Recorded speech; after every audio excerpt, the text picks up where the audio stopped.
You gave up a TV job to start a podcast in your basement. If that doesn't scream midlife crisis, I don't know what does. It was Championship Sunday here in Indianapolis. What's the mindset then coming in as a defending champion? I want to win. No, I want to win. The young lady over my shoulder, Caitlin Clark. Not the best looking guy.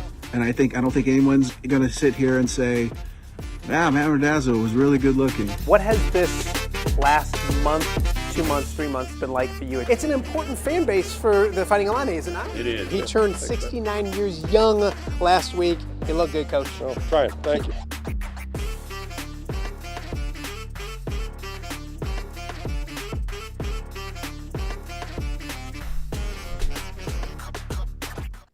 Welcome to Off the Air with Matt Randazzo here on a Tuesday in the Quad Cities.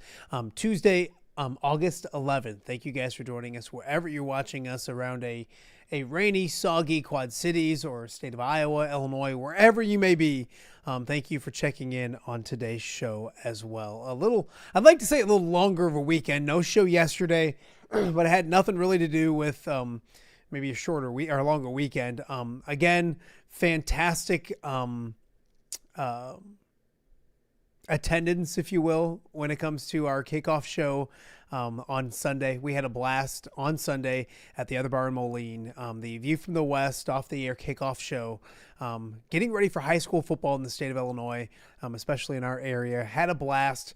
A ton of people at the Other Bar. Thank you to everybody who came out. We had a blast. If you missed it, you can check it out on this YouTube channel. You can also check it out on the View from the West YouTube channel as well. A bunch of people there, a bunch of people viewing it. We had a blast. So thank you again to the Other Bar, to all of our great sponsors for allowing us to have a great, fun Sunday talking high school football. So because it was such a long Sunday, a 3-hour show, we took a little pause yesterday. Also, because this is what I do, I'm dealing with a little bit of a pneumonia once again. Feeling better. Got the got the antibiotics in me, and luckily I have a cough button, so I can do this. And cough when I need to cough here on the show, and we can get through another show today. But took yesterday just to get ready for this week. It's a big week here on the show, so apologize for no show yesterday, but feeling better, back at it, and we have a fun show for you today on Off the Air with Matt Randazzo. If you're watching us live on YouTube, we appreciate that. Thank you for doing that. Make sure you are subscribing. If you have subscribed, thank you. If you have not subscribed, please do so ASAP. That helps us out a bunch if you do that. Also, comment, like, all the things that help us out. We're also live on YouTube as well. Excuse me, on X as well. X has been very, very good to us. So if you're watching us on X, we appreciate that.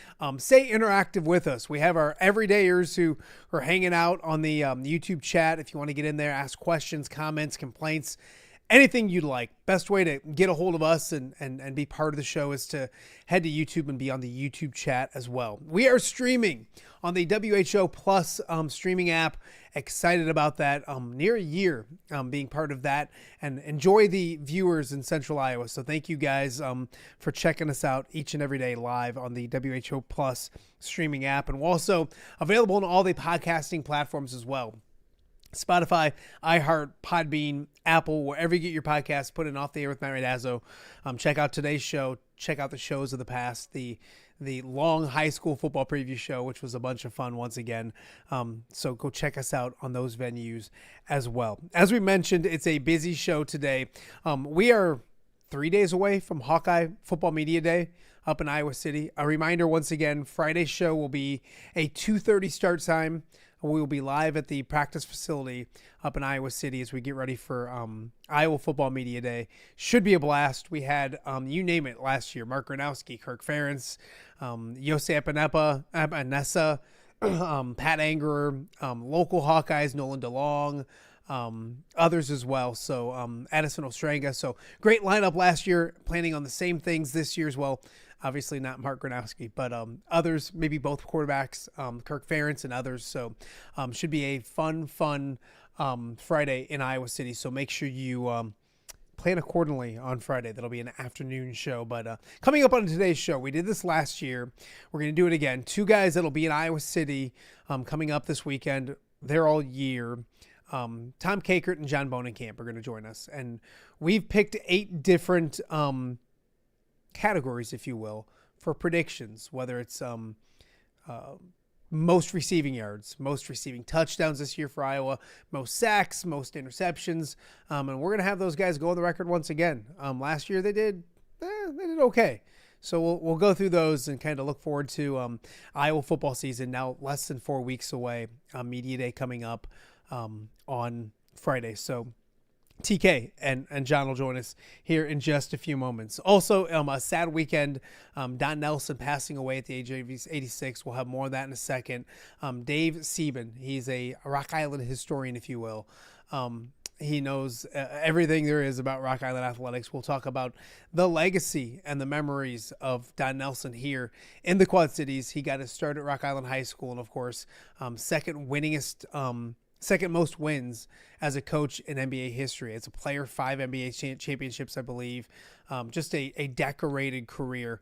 When it comes to basketball players from the Quad Cities, Don Nelson's where the list starts, in my opinion, when it comes to accomplishments, success, those type of things. So Dave Sebben coming up a little bit later on in hour number 1 of the show. And then in hour number 2, we're going to look back on Roger Craig's weekend out in Canton and talk a little more about that and much more with John Marks in hour number 2 of the show today as well. So once again, thank you guys for joining us. A filled, busy show. And I want to start with the weekend because we didn't do a show yesterday. It was a busy, busy weekend in the world of sports when it comes to the Quad Cities. And all eyes were on Canton to watch Roger Craig go in the Hall of Fame. And we found out during the weekend, you saw Roger. He looks great.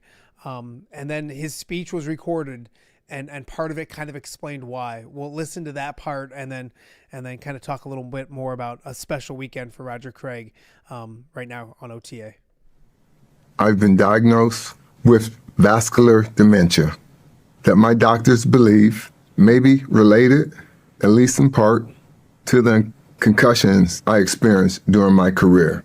The changes were gradual. At first, they were easy to dismiss as normal aging. Over time, my family noticed it too, and ultimately led us to seek answers from my doctor. Two things can be true. Football gave me opportunities beyond anything I could imagine.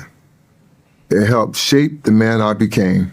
At the same time, we know more today about brain health than when I played.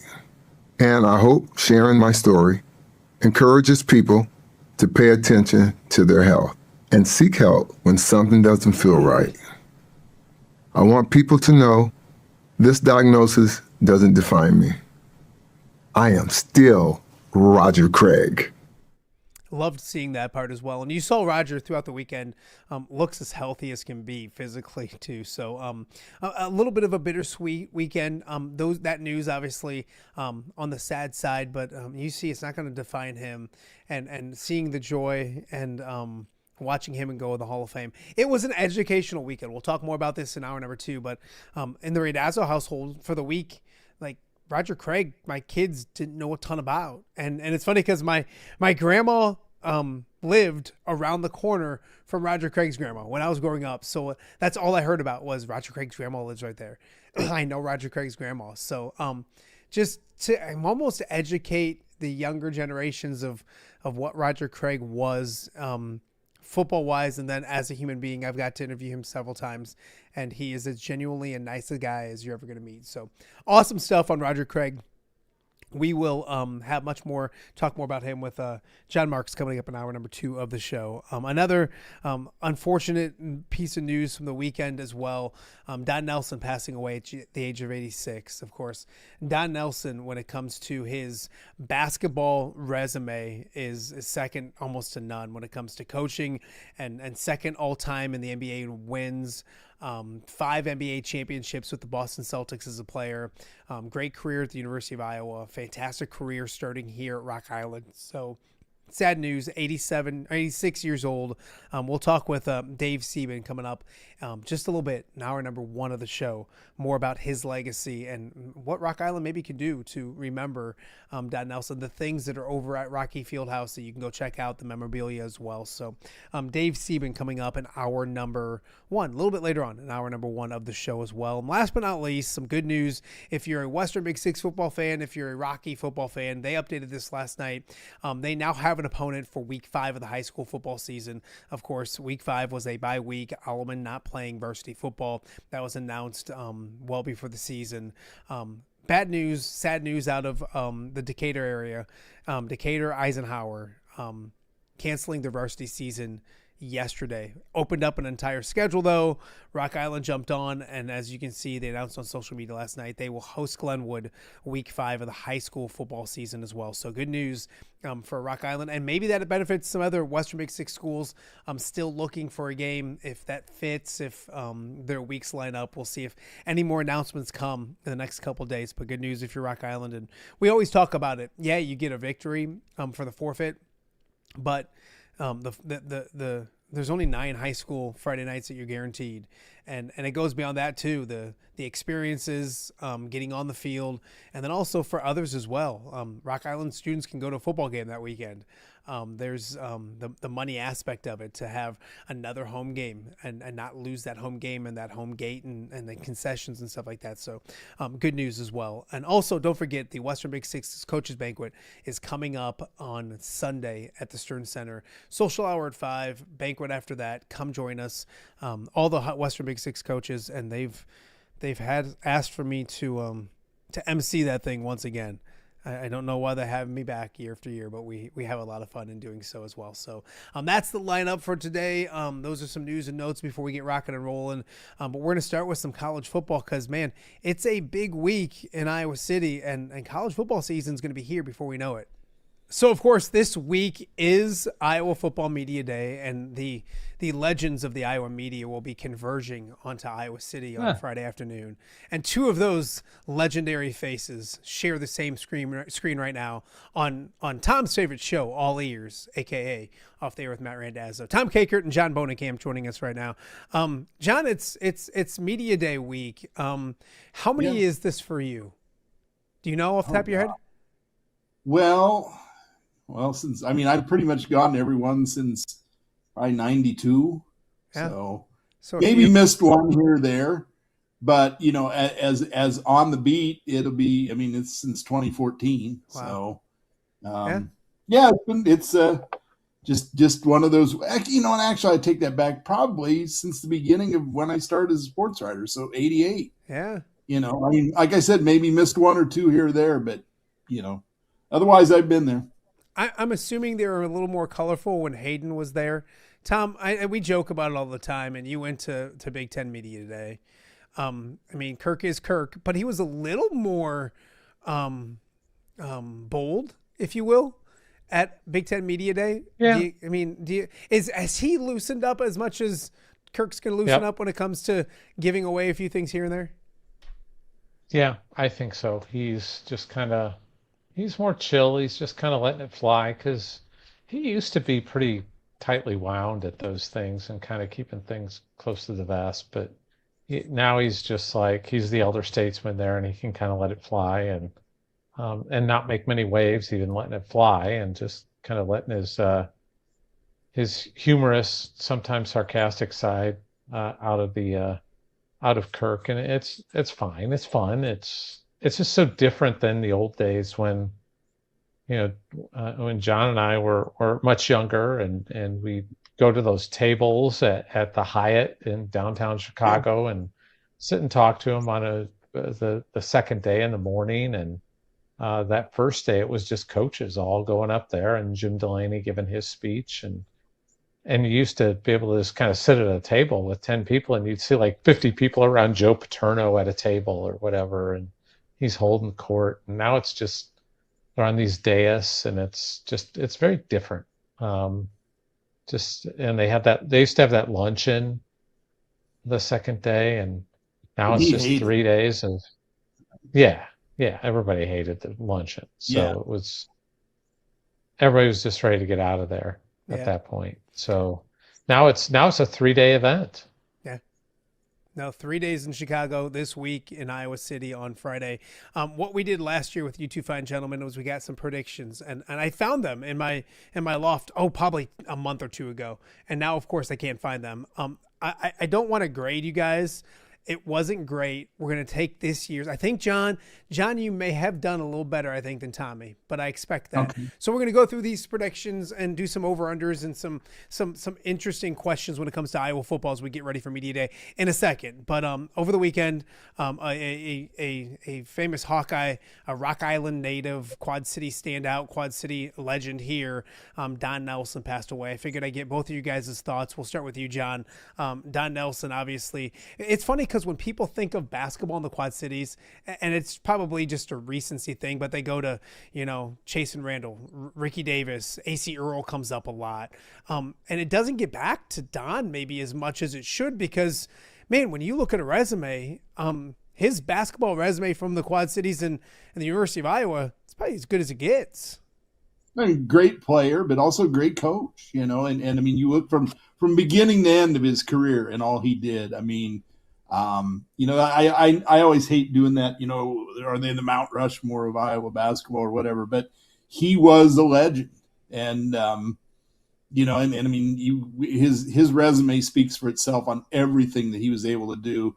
And you're right. It's like, sometimes I think people kind of forget about him, but when I went through the obituary yesterday and I saw that stuff, I was like, he was a star, and that's, he was a star from beginning to end, and those guys are pretty rare in this sport. Yeah, Tom, I almost think people think more coach, and rightfully so, maybe, when it comes to his resume. But, his days at Iowa were amazing. Obviously, goes all the way back to the Quad Cities and in the NBA as well. The guy, your thoughts when you hear of Don Nelson and maybe the legacy that he leaves behind?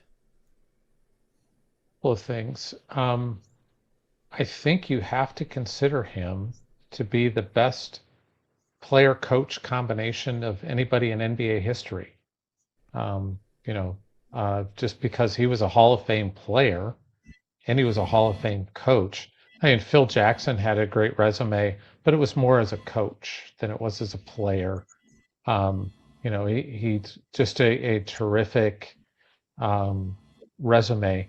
And what he did at Iowa, people don't remember this, but he lost like half of his team, got declared ineligible. All like 4 of the starters or 3 of the starters with him, and he had to be like a one-man gang, and going up against some really good Ohio State teams with Jerry Lucas, Bob Knight, players like that on that Ohio State team. So he had to contend with not having a lot to work with for about half a season, one of those years. And, he came back, got his degree. What was it? 2012, I think. Got it, finished up his degree at Iowa. And they really should retire his number. I think it would be appropriate to do that.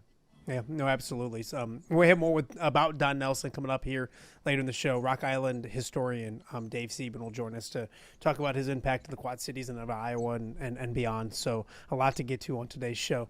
Let's get into this. It's Football Media Day. I'm going to do one thing, and this wasn't on the list, and who knows where everybody's at right now. I think I know where Tom's at. I don't know quite where John's at. So we'll just start with Iowa's starting quarterback. I don't even want to say day one. Let's say the player that will take the most snaps at quarterback this year for the University of Iowa will be whom? We'll start with John first. Oh boy, I'm going to say Jeremy Hecklinski, and part of it is I covered his uncle at Western Illinois, and you know how I always mention the Leathernecks. Yes. But so I'm going to go Hecklinski. I'm going to go. Did his cousin play for the Dodgers or anything like that? Like, can we? No, I don't know, but.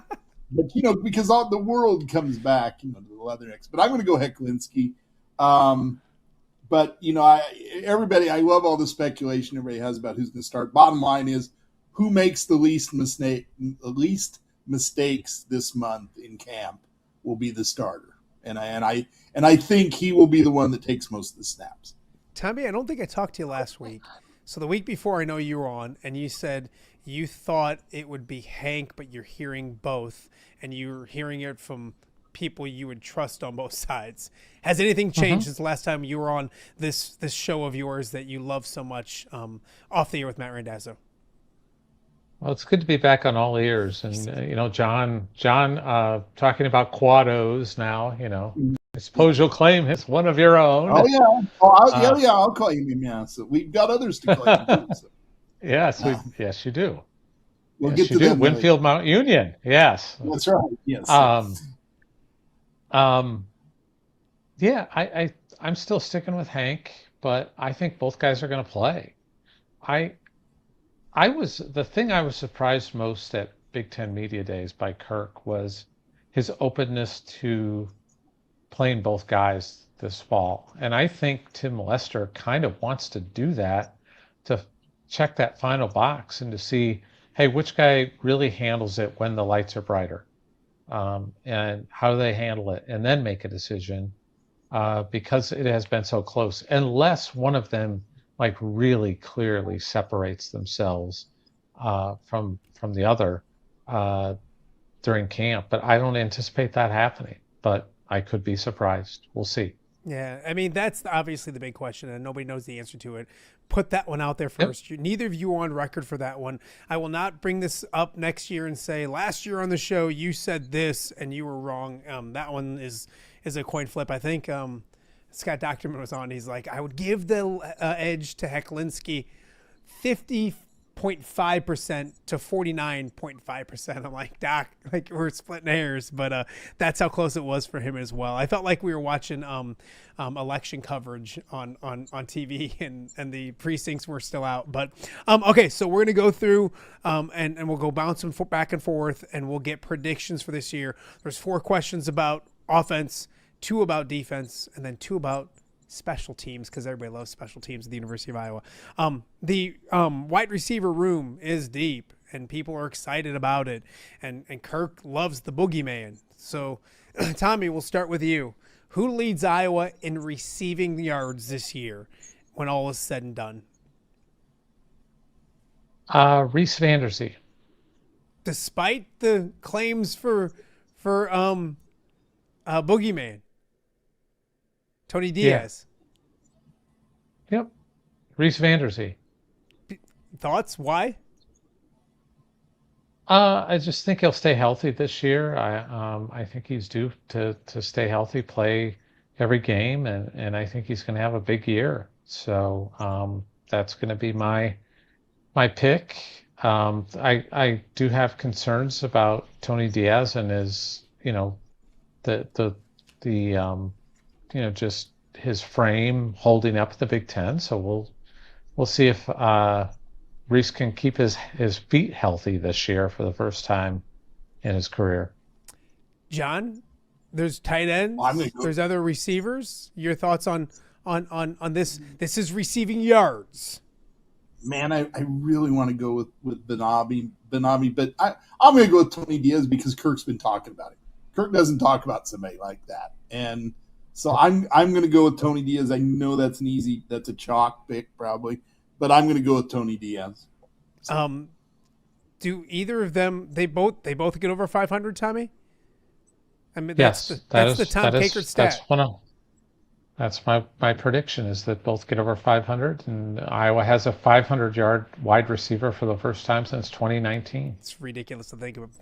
John, we'll go next with you. Receiving yards, you and Diaz. Receiving touchdowns. Who catches the most touchdowns for the Iowa Hawkeyes this next season? Benami. I'll go with the tight end.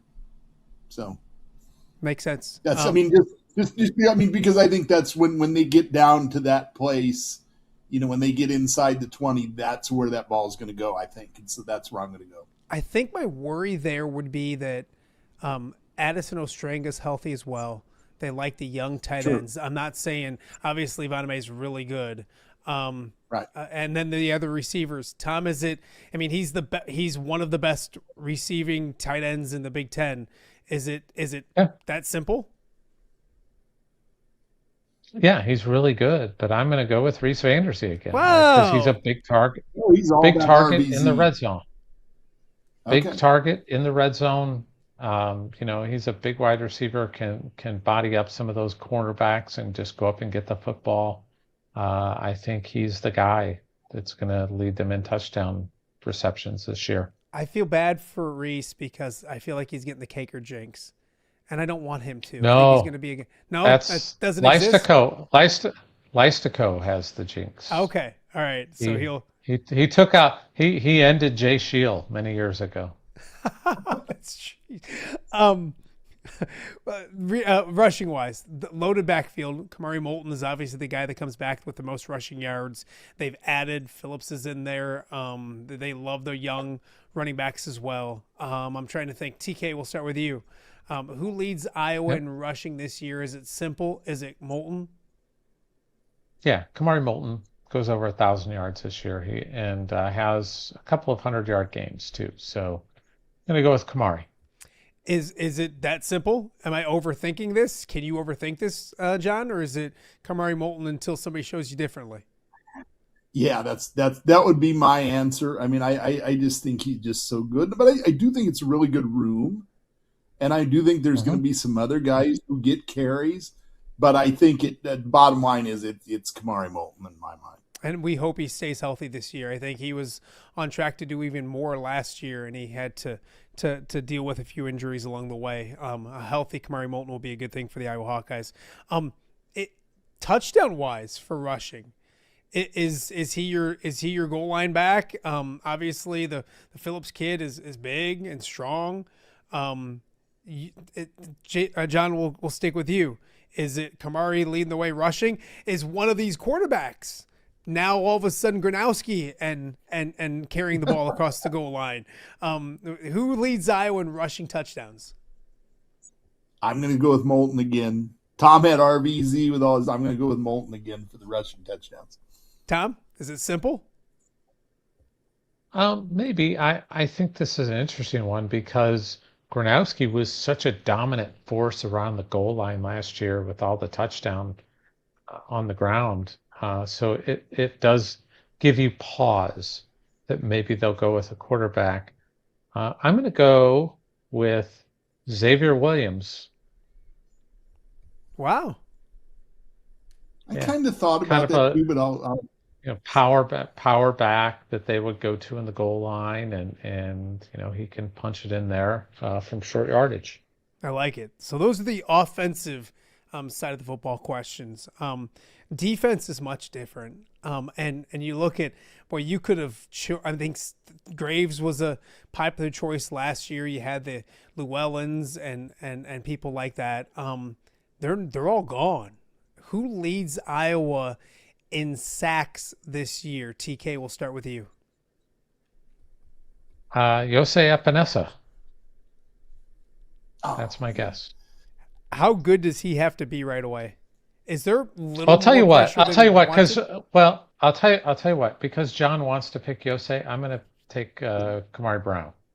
Okay. Made the freaks list. Bruce Feldman's freaks list, which tells me he might have something to him. So let me go with Kamari, and he has 6.5 sacks this year. 6.5. So who led last year? I think it was Herkett. And was perhaps, it but 9? I'm not. 9.5? No, I don't even think they had that many. Don't even Okay. think they had that many. I feel like 6.5 isn't enough. Herkett had 8. It was Herkett 7. had 8. Herkett had 8. Okay. Max Yeah, I Llewellyn thought- had 6. That's what I was thinking of. Max at 6.5. Okay. John, I think the cat's out of the bag. Jose Epinesa obviously Yep. has the bloodline. No wrestling, pun intended. Yes, Um, he does. He's why Samoan. I know. Why Jose? I again, I think it just goes back to there's a lot of talent in that family, and I think he's gonna have a breakout year. And I'm gonna say he only has 5 sacks, but it leads the team. I feel like the names we just mentioned, as they go, maybe this Iowa football team goes. I know there's worries inside with defensive Maybe. tackle, but like if one of those two or both put it together and just have an amazing season, like this Iowa football team could be really, really good. I think obviously with the questions on the defensive line. They love the new look secondary. Obviously Zach Lutmer is going to be the easy choice. He's the Vegas favorite, if that makes any sense. I believe there's ways of doing those. I don't know how. Is Zach Lutmer the interception leader at the end of the year, or does somebody sneakily take that from him? John, we'll start with you. No, I mean, I'm going to go Lutmer just because I think he's just that good, and I think he's that good and he's that smart, and I think that makes him a really good defensive back. And I'm going chalk here all day, but so I'm gonna go Lutmer with that. So All right, Tommy, you want to spice this I'm up a little not bit? a gambler. Not a gambler tonight. No. So anyway, I already had Lutmer down as my leader for interceptions when I did my fearless forecast, so I have to stay loyal to that at this point. So See, yeah, that's Lutmer. That's what Tom will do, John, is he'll like come on my show and say one thing, and then he'll do his own and have to say another. Then he'll be on in Des Moines somewhere, and he'll cover all his bases. So he's right now. I'm teasing. If it's not, you know how they do sometimes that like, whatever. Scotty Scheffler is so far ahead of the field going into Sunday that they'll do winner without Scotty. Let's do winner without Zach Lutmer. Take Zach out of the mix. Who leads after Zach Lutmer? We'll go back to John. Bonus points. Deshaun Lee, maybe. That would be mine. I don't know.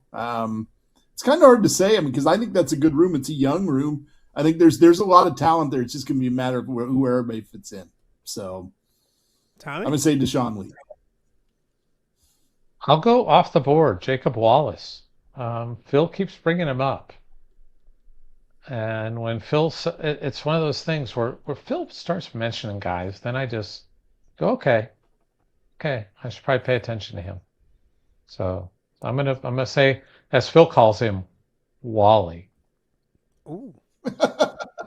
So has Kirk called Tony Diaz the boogeyman? And if he's going to be on set on No. Friday with me, should I ask him about that before he goes? If he's ever referred to Tony Diaz as boogie or boogeyman?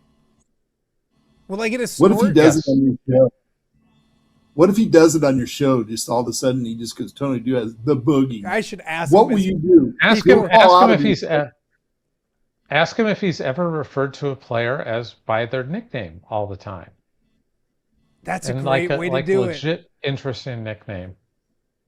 And then we can turn it. What if he had a nickname for anger? Like, I don't know. Well, they used to float between governor and senator for AJ Eads. I know Yeah. that. Yeah. I wonder what Pat's was. That's a great way to bring it up and then say, or I should just like, how great would it be if during the break if I said, hey, Kirk, instead of calling him Tony Diaz, will you refer to him as Boogeyman for the next 15 minutes? He'd probably say no. I just want him to snort. If I can get Kirk He'll to snort and then not do it. yeah, I hope so. I would ask him that way. I ask him that way. Just say, hey, have you ever like just referred to a guy as by his like nickname, and not just like calling somebody whose name is William Bill. That's not a nickname. Yeah. Oh. No, what's your favorite nickname of a player that he's coached? Maybe that's a good way to do it. And then and then be like, speaking of names, according to others, Tony Diaz's nickname is Boogeyman. Can I get a boogeyman from you? A boogie.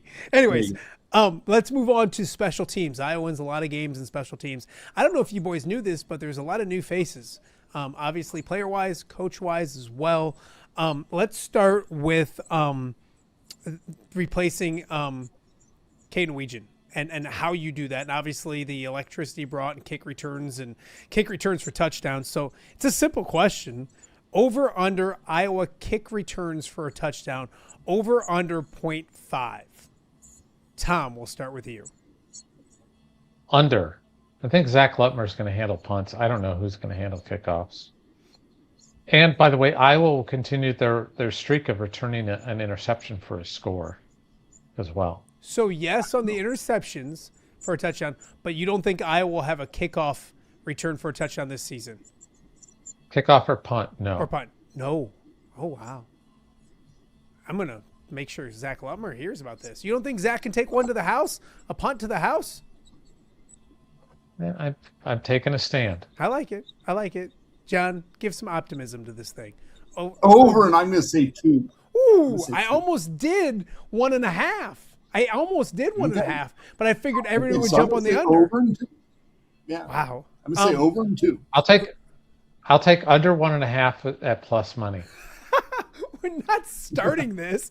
Don't get me fired. We're not doing this. This isn't Dazzo's like Bally's. Come on, knock it off.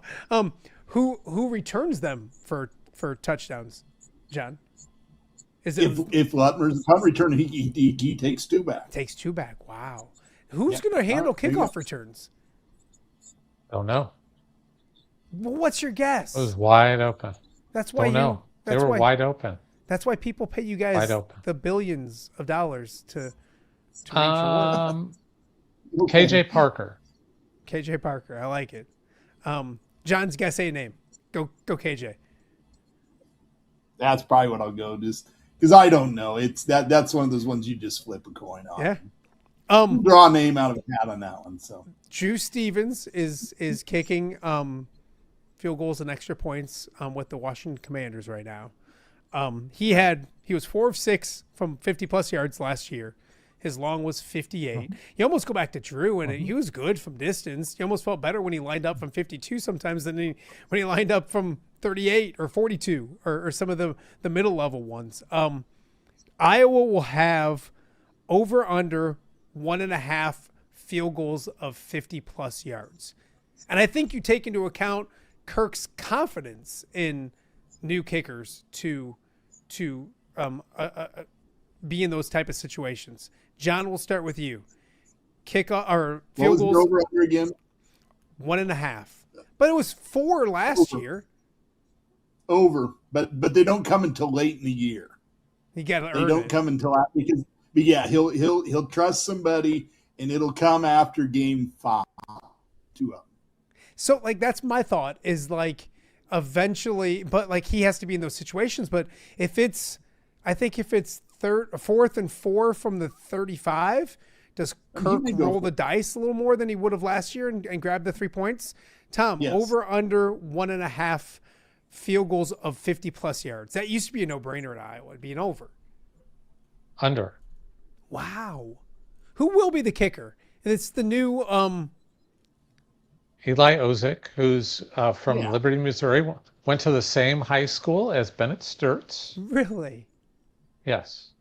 And he's an FCS kicker. I love FCS kickers. So I Yeah. should Although his competition is one of our own. that's good. that's what I was going to say. Guado. I was going to say it's Guado. He's a Bettendorf kid. Yeah. Doesn't Pat just make a phone call and he's the kicker? Like, isn't that how it works? No.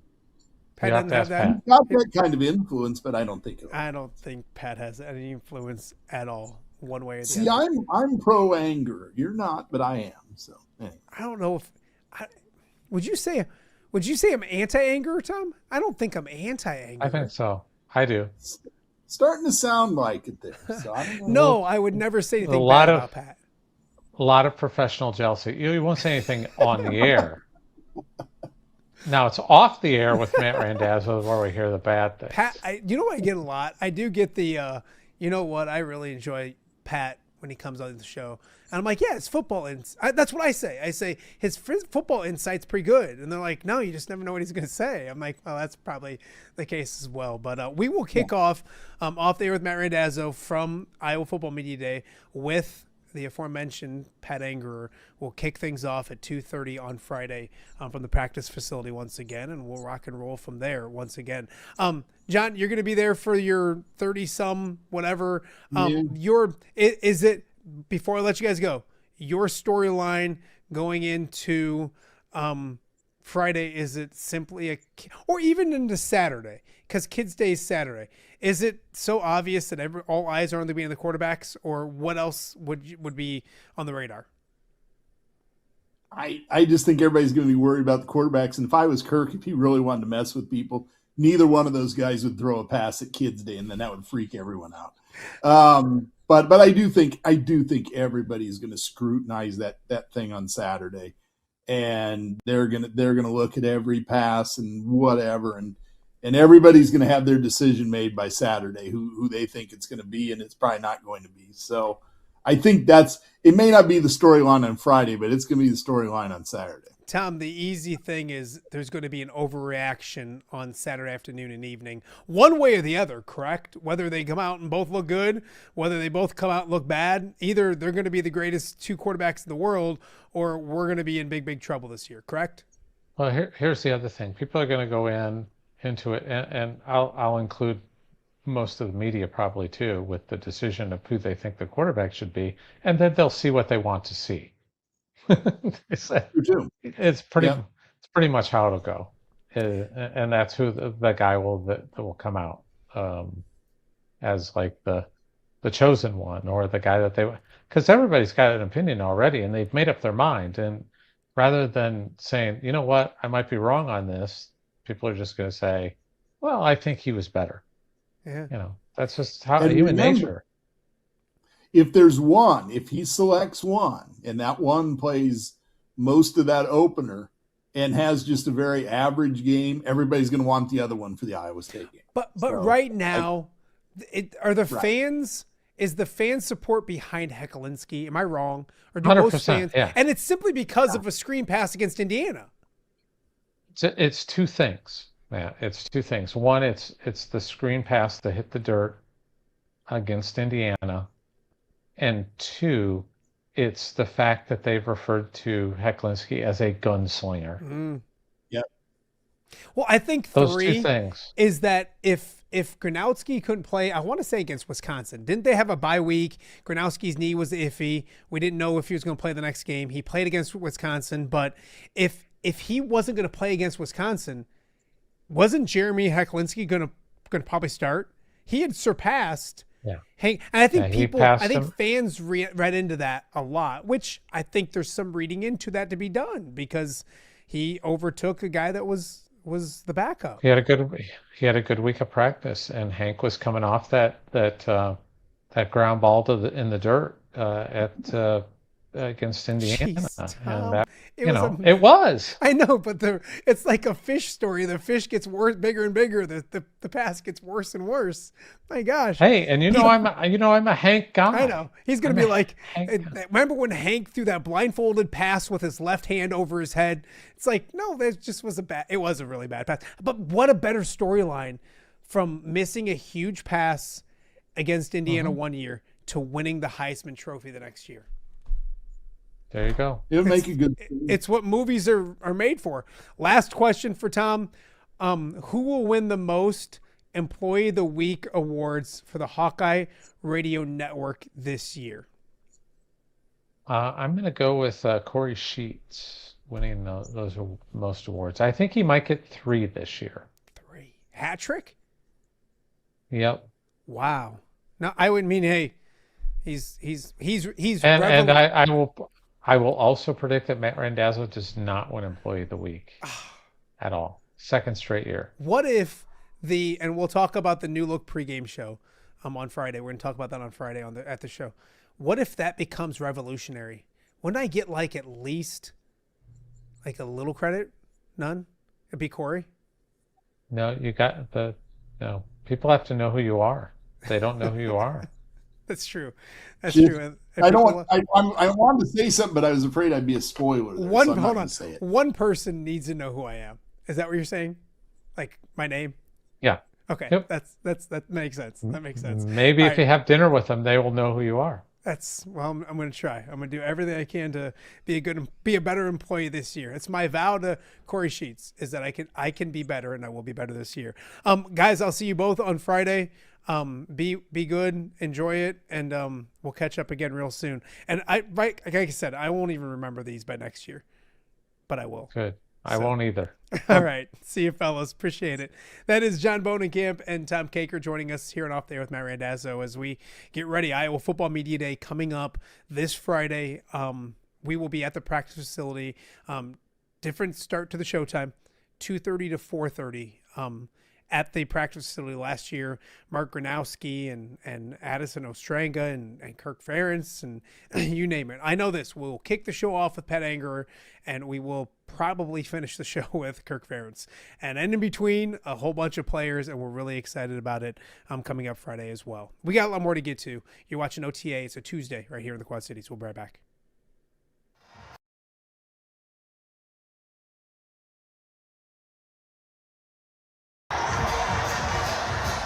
Hawkeye fans, football season is quickly approaching, and only one place can get you game day ready.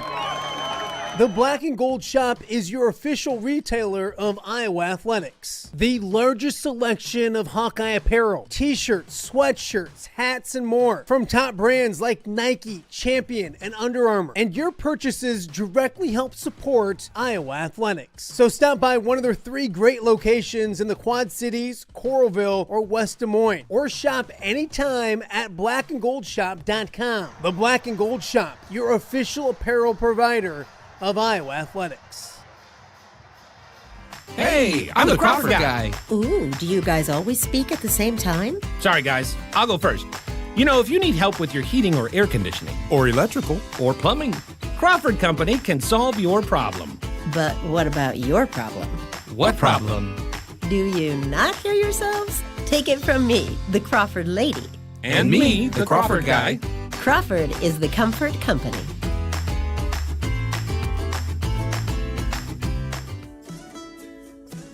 For over 65 years, Lindquist Ford has proudly served the Quad Cities, and they're just getting started. Looking for a new ride? Check out a healthy mix of new and quality pre-owned vehicles ready for you. Need service? Skip the waiting room. With free pickup and delivery and mobile service, they come to you. No delays, no hassle. From routine maintenance to a full-service collision repair shop, it's fast, friendly, reliable, and always transparent. Lindquist Ford, Serving the Quad Cities since 1959. Experience the difference today. Welcome back to Off Day with Matt Randazzo here on a rainy Tuesday morning in the Quad Cities. It was an eventful weekend in the world of sports here in the Quad Cities. Obviously, Roger Craig going into the Hall of Fame and the way that happened, the news that he shared with everyone. We're going to talk about Roger Craig with John Marks coming up in just a little bit. Also, some sad news from the world of basketball.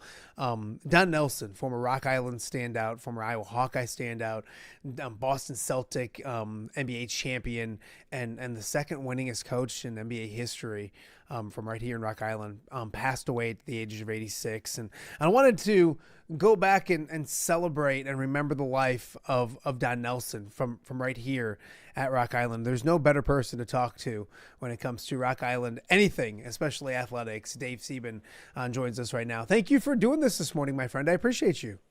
Sure, no problem. Good morning, Matt. It was you look back at Don Nelson and where he came from and his roots being here at Rock Island. Sometimes it's almost forgotten about. We started talking before we started recording that, like, it's something where he's almost overlooked a little bit. How good was Don Nelson? And I arguably think he's easily the most accomplished basketball player coach from our area, probably the best player as well, isn't he? I would say yes. A lot of very good basketball players have come through Rock Island, but he is probably the original GOAT for Rock Island High School.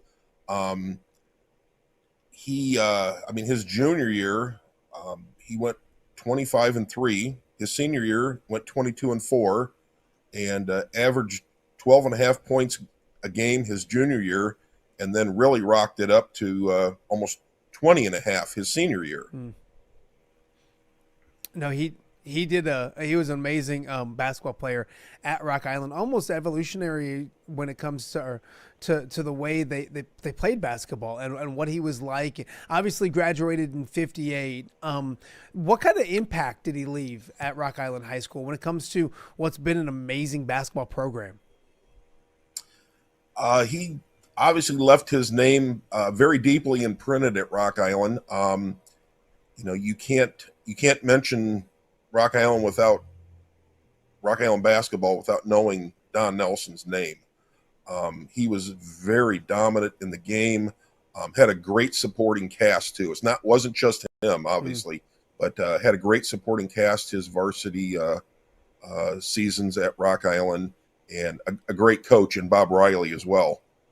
No, obviously, absolutely. Dave Sebben joins us here on OTA. You look at it, he went on to the University of Iowa, made an impact there. Kind of talk to me a little bit about his journey, because I think people think, especially, younger people think Don Nelson, the basketball coach, Don Nelson winning his one point winningest NBA coach in history with the most wins, I should say, and then now second.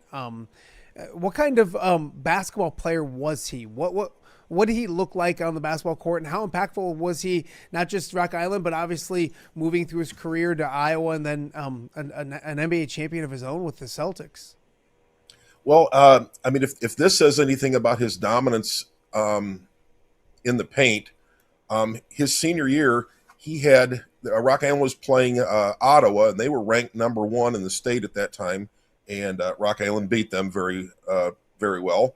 But he had 30 points and 29 rebounds in that game. That's insane. Yeah. And then to turn around, a couple weeks later and have 39 points and 20 boards against Moline. That's just how dominant he was, shooting and obviously under the basket. And then after he graduated from Rock Island, he wasn't really heavily recruited. Augustana wanted him, Wheaton College wanted him, but he ended up at the University of Iowa due to a former Rock Island great, Sharm Sherman, who was the head coach at the time. And he picked up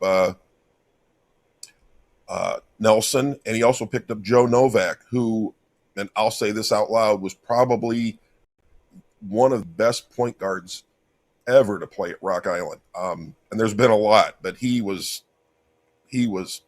crazy good, even back then. No, absolutely. You look at it too. His journey at Iowa, and I know, like, looking back and looking at the history books and the battles with the Bobby Knights, I think of that era and things like that. Obviously, you look at Wheaton and Augie. He goes to Iowa, and he made a huge impact. I mean, that Quad City connection meant a ton for his basketball career, didn't it? Oh, most definitely. Had a very, very good career at Iowa. Didn't go deep into the NCAA back then, but it was a great stepping stone for him. And obviously, the NBA saw something in him. And after he graduated from Iowa, he ended up playing for the Chicago Zephyrs, of all teams, right out of college. And then a couple years with the Lakers, and then obviously his dominant playing time was spent with the Boston Celtics. 5 championships with the Celtics. And we have a Quad City, and we celebrate a lot. Like, and I remember, and I love Chasson Randle, one of my favorite players and people.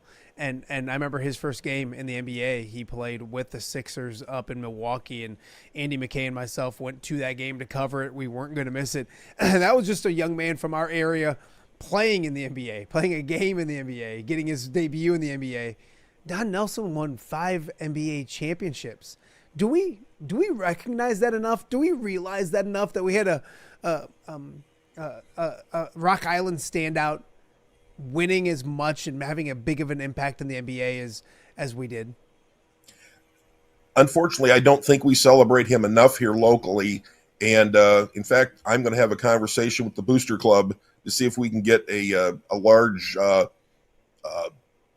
image of him, put up in the Fieldhouse foyer or in the Fieldhouse, just kind of, commemorating him and hey, bragging off his accomplishments, that he was one of us at one time. How often was he? Obviously went on, coached, and let's talk a little bit about his coaching career.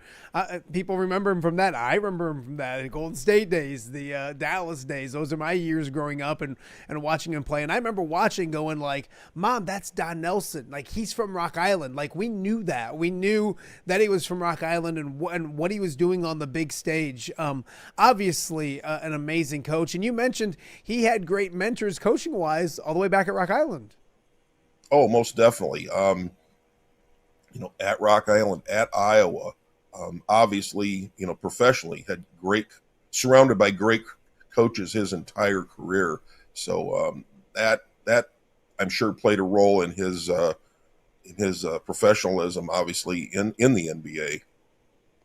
Dave, you look at it, and he's at Rock Island, from Rock Island. How involved was he? Even later in life, obviously he had moved to bigger areas and bigger cities. And I think Golden State is probably where he was, out in California, when he passed away. But you have some great memorabilia at Rock Island. How connected was he still with Rock Island? Was he connected much at all with Rock Island, in the later years? Well, not so much in the later years. From what I've heard from a few local people, that he didn't like the limelight. When he came back, he had friends that he visited here, and he would, slip into town and visit them and go about his way. He didn't, stop up at the high school and show off, I guess. He was a very private person after he retired from the game, but was still very charitable in so many ways that we don't even know about. Dave, you look at it, and there is such great memorabilia, great history at Rock Island and Rock Island Fieldhouse. Obviously, there's some with Don Nelson as well. Some of the things that people can check out there, because I know there's autographed basketballs and ticket stubs and jerseys and great pictures. One of the favorite ones that I've seen is of Don Nelson and Chasson Randle, when it comes to talk about spanning of eras when it comes to Rock Island basketball. What's up there and why is it important? We talked about it a little bit, and we're going to talk a little more about what can be done. But obviously he's a impact on Rock Island basketball that needs to be celebrated in the best way possible. Oh, most definitely. When he was at Iowa, he and Joe Novak were co-captains of the Hawkeyes in the 61-62 season. And I'd like to know if that's ever happened before, where co-captains have been from the same high school. Yeah. And the head coach was from the same high school, obviously. Wow. But when they opened the Rock Island Fieldhouse, Shorty Almquist was the athletic director at the time. He invited back Coach Sherman, Nelson, and Novak to dedicate the gymnasium. Obviously, they never played in it in high school, but they came back to dedicate the new field house to a packed crowd, obviously. And we have a ticket stub up there from that game that is signed by those three individuals. So that's pretty special. And then a few years ago, we had Joe Novak's brother donated an autographed basketball from the Hawkeyes with all three of their signatures on it, and the rest of the Hawkeyes as well. So those are probably some pretty, special times from his obviously very early years. I am a big proponent of celebrating history. I love it. And I guess it's almost a bigger picture with not just Don Nelson, but we kind of talked earlier that, the Rockies got such great history, but it's Rock Island Fieldhouse. I don't know what's the other gym called. I always call it the girls' gym, but I know that has great history as well. And then the court isn't named. Is there? I've had several people say to me over the last weekend, since Don Nelson passed away, like the field house should be named Don Nelson Fieldhouse, or a court could be named Don Nelson Court. I know he didn't play there. You just talked about him coming back for the dedication. Where are you at with those type of things? What things could be done? A statue? You mentioned the picture. Are you big when it comes to dedicating things to players who obviously meant a lot to a program and a basketball history? Oh, most definitely. We need to celebrate, those people from the past, so we can learn from it and have, a role model for the current and future athletes and students at Rock Island High School. If it was up to me, I would probably name the small gym court after Don, because that's where he played. Like I said, he never played basketball in the field house except for one very famous game, and we can talk about that if you like. A very, very interesting game.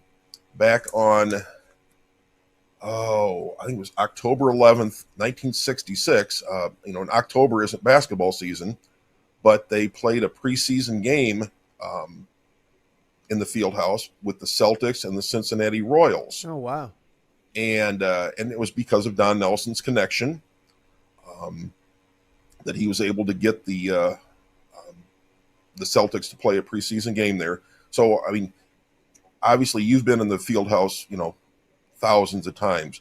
Imagine sitting there watching Don Nelson, Havlicek, Oscar Robertson, Bill Russell, wow, Casey Green, Sam Green, all those legends. Red Auerbach, he retired by then, but Bill Russell was the player coach then. But imagine all those legends on Rock Island's field house court. That just blows my mind.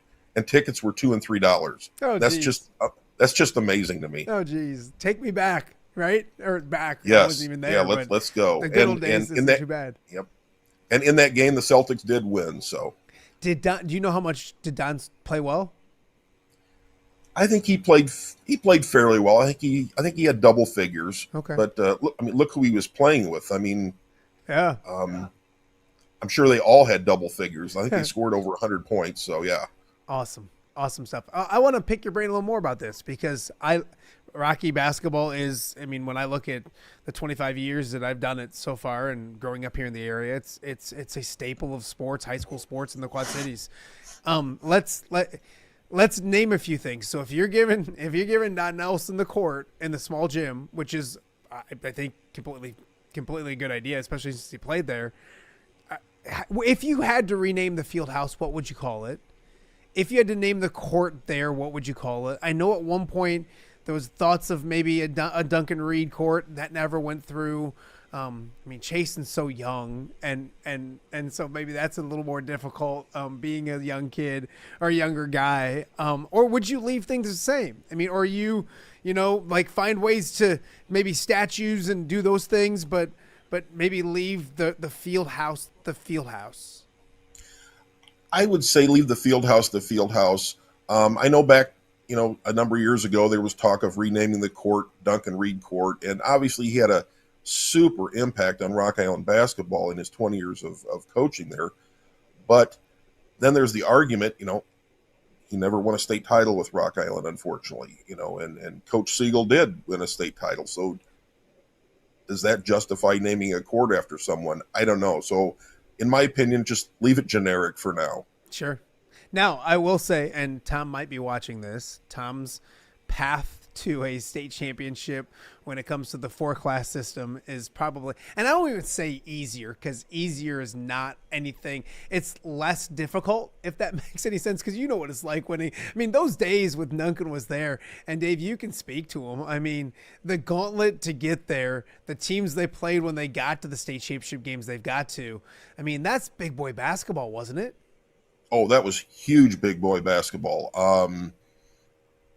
You're talking this, Simeon and King and Farragut and just a plethora of dominant Chicago area schools. And, to battle through that is just amazing. To hang with them is amazing. And once in a while, to knock them off is even more amazing. Yeah. Do they have jerseys retired at Rock Island? They don't do that, do they?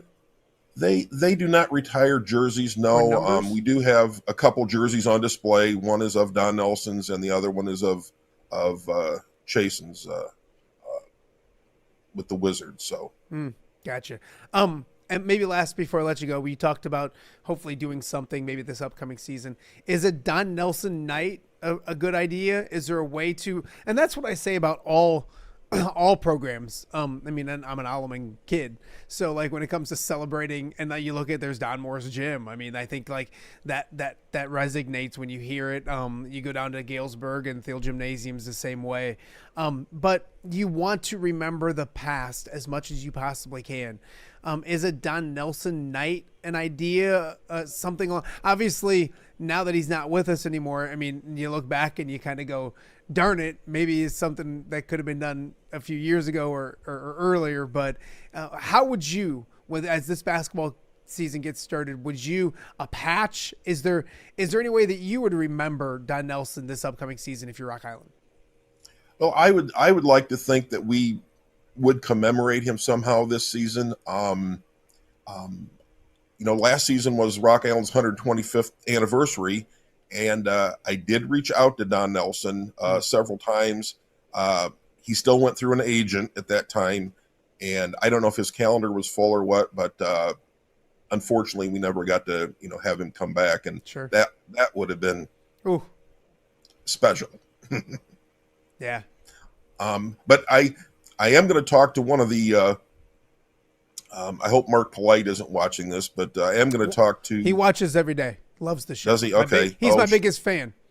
Okay. Well, I would love to ask one of the Rock Island basketball players to shoot a one-handed free throw during a game to kind of commemorate Don Nelson, because that's what he was famous for, one-handed free throws, and you just don't see that anymore. And he was very good at it too. So.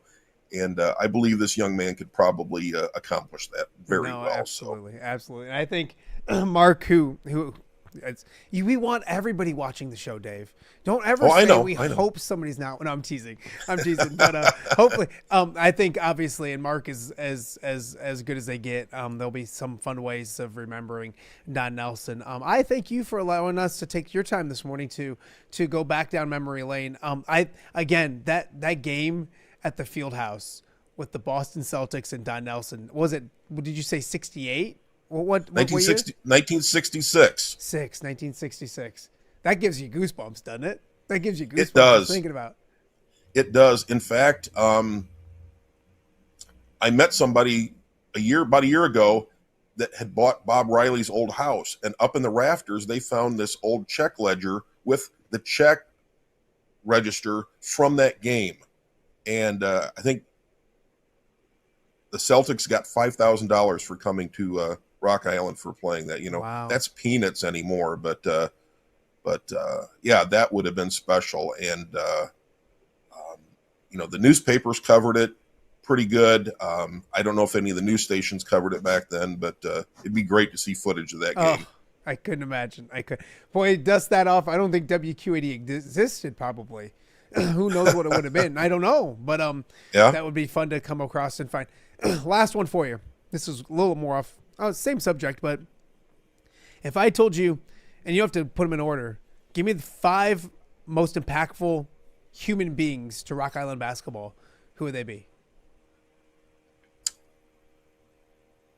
Wow. Right? And wow. limiting it to 5 is probably not able. So I threw this. Yeah, that's tough. And this is in no particular order. Yep. I would say Don Nelson. I would say Duncan Reed. I would say Pete Michael for sure. I would say Coach Siegel for sure.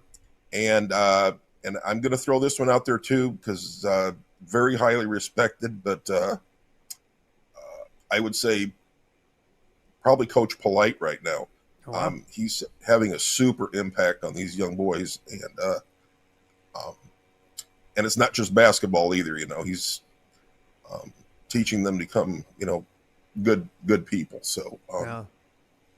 That's important. That's important. I love the fact that you stuck with the coaches too. They haven't had a lot of them, Dave.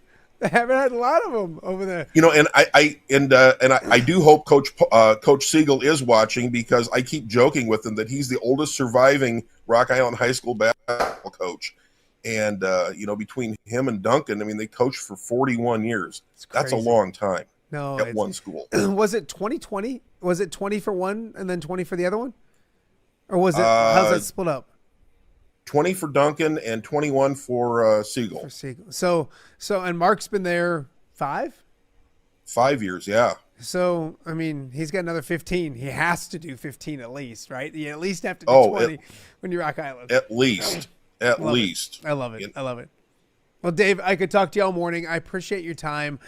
People, if they want to step up to I'm not telling people flood to the high school, but when you're at Rock Island for a game next time, the items we mentioned are on display. Go check it out and when Rock Island, we don't have any say in anything. When Rock Island figures something out during the basketball season, we'll of course let you guys know as well right here on Off Day with Matt Randazzo. Dave, be good. We'll talk to you soon. All right. Thanks, Matt. Bye-bye. Right, that is Dave Sebben, Rock Island historian, talking about Don Nelson and his legacy at Rock Island here in the Quad Cities in basketball, and then some of those stories awesome to hear about as well. We got more to get to. We'll go from one legend here in the Quad Cities to another. We'll start talking a little more and kind of look back at the weekend that was for Roger Craig. We'll do that with John Marx right after this. You're watching OTA on a rainy Tuesday right here in the Quad Cities. We'll be right back. All right, be honest. Are you craving Hungry Hobo again? You know, that fresh sliced meat piled high on those amazing sandwiches, hot off the grill chicken and steak with all those delicious toppings, the biggest and best selection of baked potatoes, or simply some waffle fries dipped in cheese. Well, now that Quad City favorite is even easier to get. Download the Hungry Hobo app today. Order ahead, skip the line, and earn rewards all at the same time. There's Double Points Monday and exclusive specials as well. With 12 locations in the Quad City area, it's Hungry Hobo. Now even easier to find, but still hard to resist. Rafferty Funeral Home, dedicated to serving families in the Quad Cities since 2007. Hi, welcome. Here, come on in. An experienced staff plans each service to reflect the unique life and legacy of your loved one. Rafferty Funeral Home is proud to serve our community with dignity, respect, and compassion, helping you to celebrate your traditions and lasting memories no matter your faith, culture, or budget. Rafferty Funeral Home in Moline. Call today to discuss prearrangements.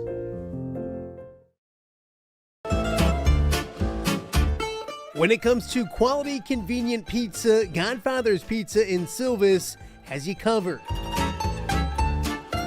Featuring a beautiful dine-in area, delivery, and a carry-out window. Godfather's Pizza is that pizza you grew up with, not a convenience store. You see, at Godfather's Pizza, the dough is made fresh daily. That mozzarella cheese is shredded fresh and never frozen. And those toppings are abundantly piled high each and every time. Locally owned and operated since 2010, Godfather's is a huge supporter of local athletes right here in the Quad Cities. So come on by and check them out at 1211 Avenue of the Cities in Silvis. Order online at godfathers.com and reunite with that same delicious pizza you grew up with.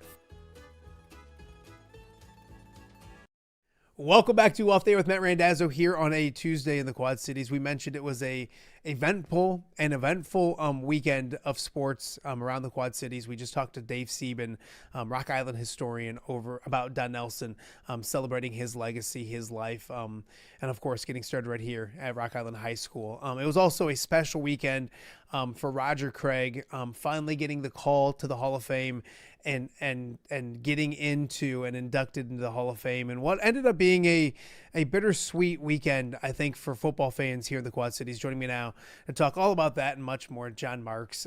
First and foremost, happy Tuesday, my friend. How are you? Same to you. Thanks, pal. I appreciate you sitting down and chatting. I don't get to do this often enough with you. No, it was a bit, and I mean, I don't know how to, it was a weekend that everybody was really excited about, and still was. There was so much to celebrate, and he looks great, but obviously came word of the dementia that he's battling with. Didn't give a live speech, tape to speech. I guess your thoughts overall, first on the weekend, and then we'll get into the dementia side of things. Okay. First of all, the fantastic that they finally, and that's my problem with all of this, Matt, is finally is the word that here's a man that had 3 Super Bowls and a first guy to catch for 1,000 yards and rush for 1,000 yards, and he was an elite, and I cannot say this enough, an elite player in the NFL, and a vital cog to those great offenses led by Jerry Rice and Joe Montana and sorted others. That's my only issue with the Hall of Fame, is this took way too long for Roger Craig to be recognized. And then, yes, there was some sadness to us with, and I don't know how severe the dementia side is. He was crisp, clean, clear in all his interactions, and he made all the appointed rounds over the weekend that he had to make, which was wonderful. And so he taped the speech to make sure it was right. I understand that. Maddie, I forget what I had for breakfast, and that was an hour ago. And I've taken plenty, seriously, I've taken plenty of shots over the years, and you'll laugh, but that's one of the reasons in my training these days I take creatine. So we'll get to that down there. That's a whole nother. And it was still celebratory. And the neat thing about it is Roger Craig isn't dead. Come on, folks. Roger Craig is still a vital human in his mid-60s who I'd love to sit down and have a conversation with, regardless. But yes, there was some sadness to it. The worst part of it was, and I cannot emphasize this enough, a great player didn't get his just due in time. Now, in time, you can say that any way you want. It just took too long for Roger Craig to be recognized. And I think that's the thing we kind of, that jumps out the most, is a guy that had to wait too long. Finally, when it comes word of the dementia coming, and like you mentioned, he looked like excited as can be and happy as can be. So like it didn't seem like it was visually, it wasn't, you don't want the visuals of a guy that can't be there, shouldn't be there, those type of things. He looked like he could be there, should be there.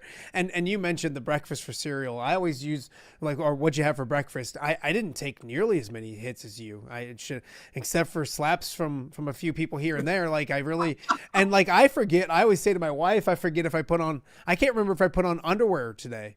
And she says, you're disgusting. And then I usually go along with my day. But like, I forget a lot, obviously, one of those type of things. John Marks joining us on Off the Air with Matt Randazzo.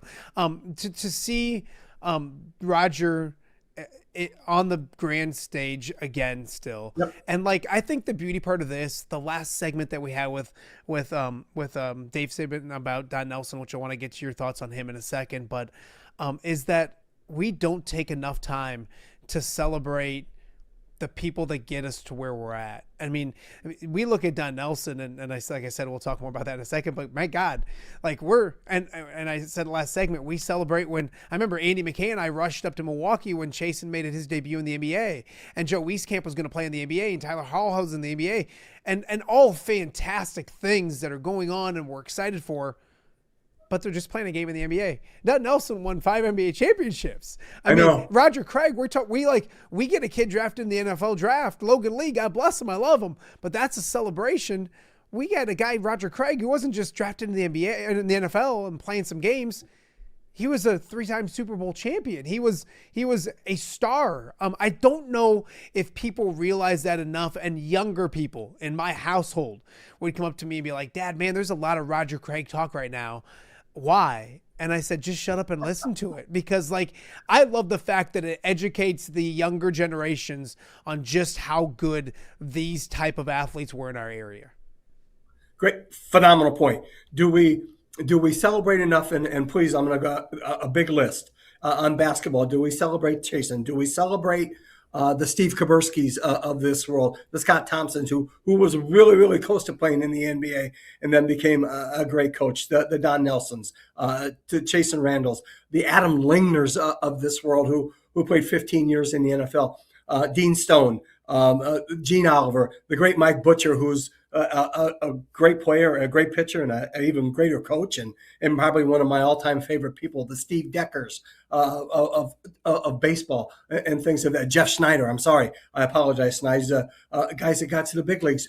I don't think, and this is partly your fault, my fault, that we don't teach our young people enough to celebrate how great the people that went on before them. We talk about Charlie playing at Notre Dame, and I brag like to you about my son playing Division I football, and other guys, Dane Hodge and people like that. We don't celebrate it, Maddie, and that's my fault, your fault, whoever. For those of our, who was really good at it was Burball, was Dan Burridge, making sure that he. Everybody who, from the Kenny Bowmans all the way, the Ron Hallstroms, people like that were just, they put the Quad Cities on their back and they let people know. Jamie Williams, one of my greatest interviews as a sports writer was Jamie Williams, who took an hour. Brad Hopkins took an hour. Treated, and this with your relationship with Alex Tanny, every time you went somewhere, and yes, he was a journeyman, still big time. He played in the NFL. And I got to watch his only game where he had a big game in Indianapolis. Did he ever say no to anything you've ever wanted 5 minutes of? No. Yep. And none of those guys did. That's the other thing about being from this area. They were all phenomenally gracious to everybody once they got to the big leagues or the NFL or the NBA. So they don't forget. I think that's you make a great point, Maddie.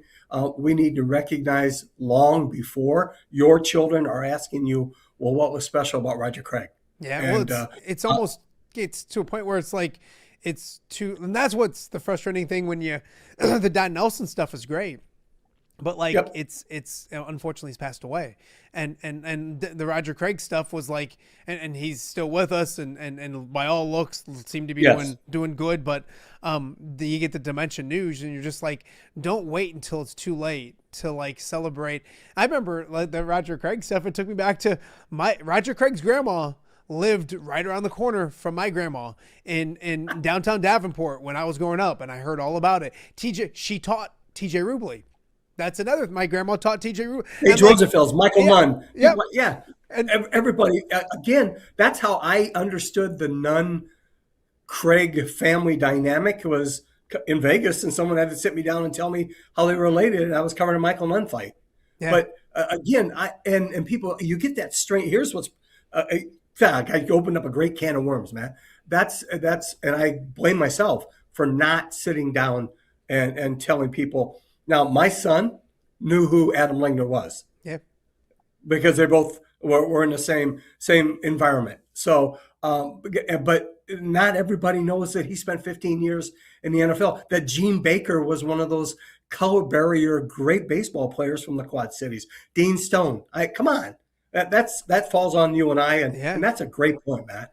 John Marks joining us on Off There with Matt Randazzo. It's funny because Dan Birch's Facebook may have done a show for me today because he, of course, spoke of the things over the weekend that happened in the and several people. I think Larry Schulte, Alleman legendary head coach, that chimed in about Don Nelson and said, like, name the field house after Don Nelson. So we just had Dave Sebben on. How do you celebrate Don Nelson? If you're Rock Island, how can you do it? Obviously, there's nothing on anything over there. The field house is the field house. The other gym is still, to me, the small gym or the girls' gym. The courts, there's no Duncan Reed signature on any courts or anything like that. How do you celebrate Don Nelson? And then if you're Rock Island, would you start doing more? I mean, Don Moore's gym it's Don Moore's. Thiel Gymnasium is Thiel Gymnasium. Like, I do like that side of things when it comes George Marshall Gym over at Davenport Central. Like, I like those kind of things. What would you do for Don? And then if you're Rock Island, how do you do anything to celebrate your rich history? Johnny, they're not having to scrape the surface when it comes to celebrating people over at Rock Island. Like, there's some easy slam dunks when it comes to how you could rename a few things. Well, but the other part of it is it's a public school system, so I don't know how the hierarchy works with things of that nature. Sure. And I don't know how much traction the Duncan Reed court got, and it didn't get enough, in my opinion. But that's neither here nor there. Could you name it the Don Nelson field? Absolutely. I mean, come on, man, 5 NBA championships, the second winningest coach in the NBA all time. He played, Look, one of my dearest friends lived next door to the Rileys, and Bob Riley was Don Nelson's basketball coach, and he treated the Riley, never forgot the Riley family, and that was part of it. I can't remember when he came back in 89 or 90, they were celebrating him, and please, maybe Dave can help that. He was as gracious to me and everybody else in my department than he was to anybody. And I that's my only interaction. I thought he was the greatest guy in the world. My father told me stories of what it was like watching him play basketball. And then my dad would go to the Iowa Fieldhouse and watch, because Don Nelson was from, from Rock Island. So again, we're fortunate. Would it hurt, Matt? Absolutely not, for someone to name. And then you might engage with Donnie Nelson, his son, and it just expand your reach. So Don Nelson Court, Don Nelson Fieldhouse, I'm okay with any of that. Yeah, you look at it too, and Dave just brought up a great story that, and I never heard of this story, but the Boston Celtics played a preseason game at Rocky Fieldhouse because of Don Nelson back in the 1966 is I think what he said, and all the names that he mentioned and the Boston Celtics legends playing a basketball game at Rocky Fieldhouse. I honestly get goosebumps thinking about, like, he said it was $2 to get in, and I'm like, well, that's the best part, because nowadays it'd be $2,000 to get in, but be $150 to get. Kind of stuff. Well, Red Auerbach coaching at Moline High School at Wharton Fieldhouse. With the Tri-City Blackhawks. Come on. Yeah, 100%. Absolutely. We are a rich, history-filled area.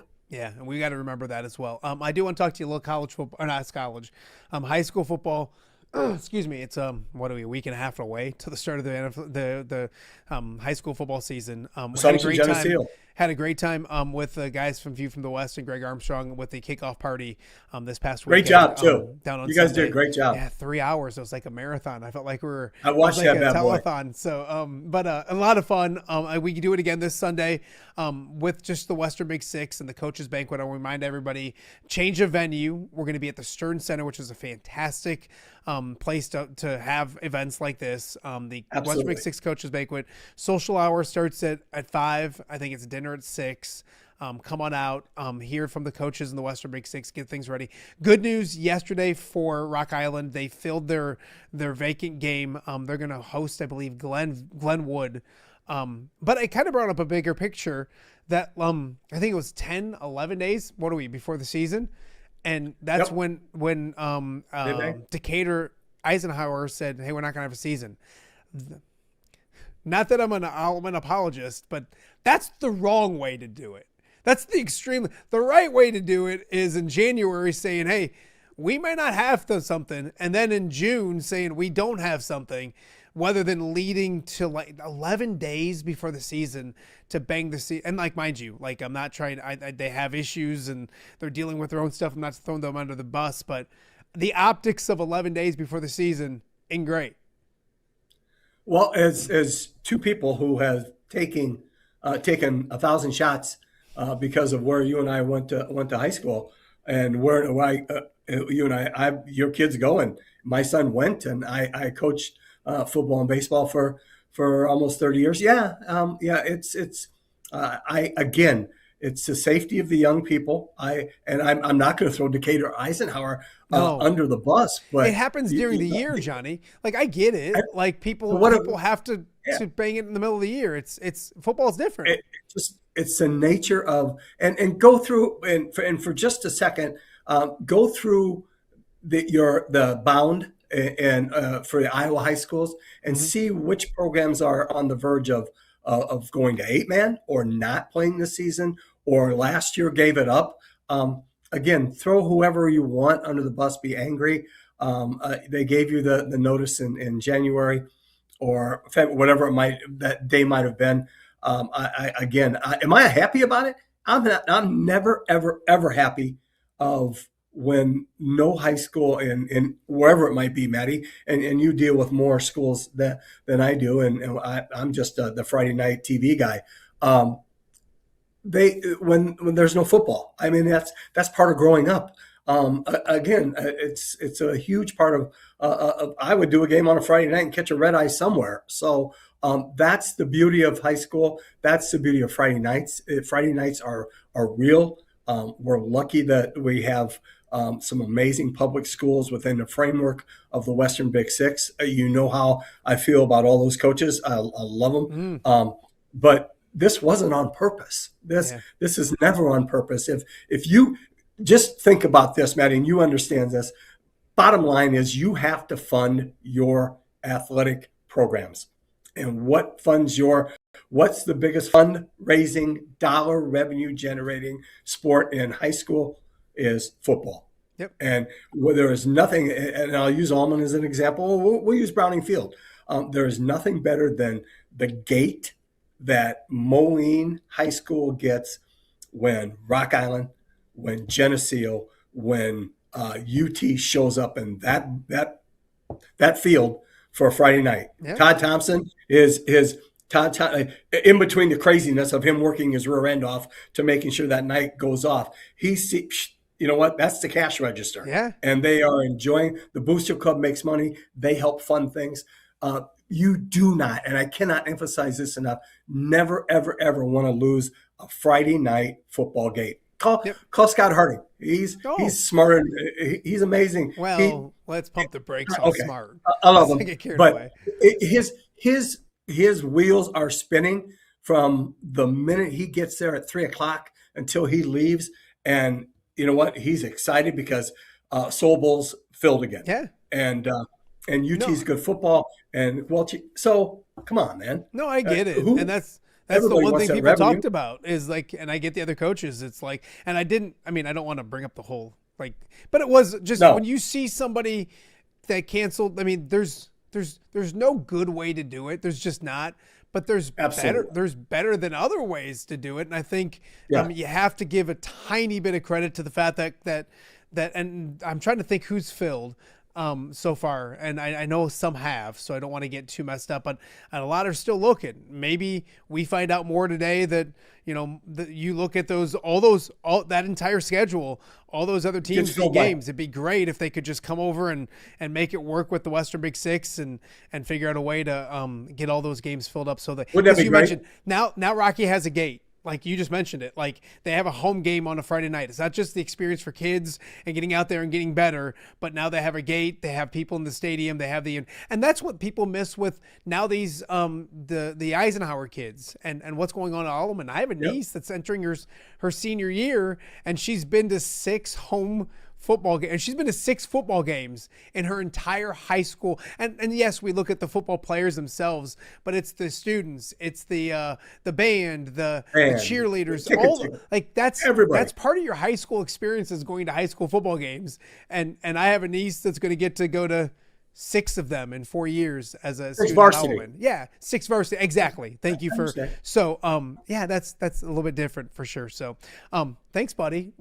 I say, let's talk about Roger Craig, and then it goes into who knows what. You're very similar to Anger, where like people will be like, oh, what are you going to talk to Anger about today? And I'm like, I don't know. Who knows what same thing with Johnny. There's no rundown. I say, hey, this, but it goes into anything else. And that's great. I will see you Friday up in Iowa City, my friend. I will see me Friday, and then you'll see me Sunday sitting in the back with my buddies from MediaCom making fun of you. Oh, so love it. Love it. The more making fun of me, the better.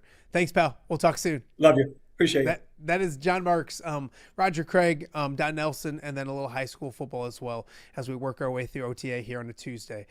We got more to get to. We'll be back right after this. Hello, Dan Pearson here of FCA. Our team is thrilled to support Off the Air with our good friend Matt Randazzo. We share the view of the power of sport when it comes to relationships, including the influence of the coach. FCA believes the coach is the most influential person in America. Matt celebrates local coaches and athletes. His content is informational, insightful, and inspirational. Our Fellowship of Christian Athlete team loves partnering with Off the Air with Matt Randazzo while we engage, equip, and empower coaches and athletes in our 23 counties. FCA, the heart and soul in sports. View from the West, the podcast covering Illinois high school football. It's going to be a hard-hitting game. It's going to be great football. Weekly analysis and reaction from around the western side of the state of Illinois. This is the game we had circled when the year started. Follow along on YouTube and subscribe wherever you listen to podcasts. It's big-time football out there tonight, and I know we can play big-time football. View from the West. We got you covered.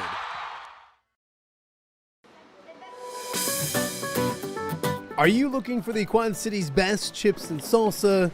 There's only one dude to turn to. Right on. Snoop. Hand-cut chips, fried fresh with that crunch you've come to love. And the most addicting salsa with delicious fresh ingredients each and every time. Pick up your chips and salsa, queso, enchiladas, and much more at the Stern Center in Rock Island.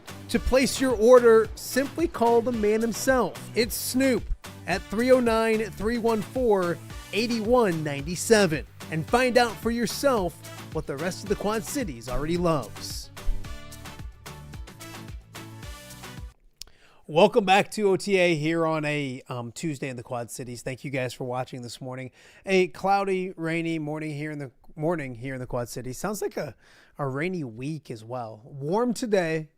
I'm going into my weathercast. I probably don't need to do that, but it's been actually really nice and refreshing to get some of the weather we have had. I did go golf yesterday afternoon with my son Chase. We share a birthday month. Mine is the 9th. His is the 19th. So we try to sneak away and do that. And it was a warm day yesterday, but always a good day to get out and golf a little bit before getting back to work here as well. Some news and notes that have happened throughout the show as we've been chatting away. There is a starting quarterback in Minnesota.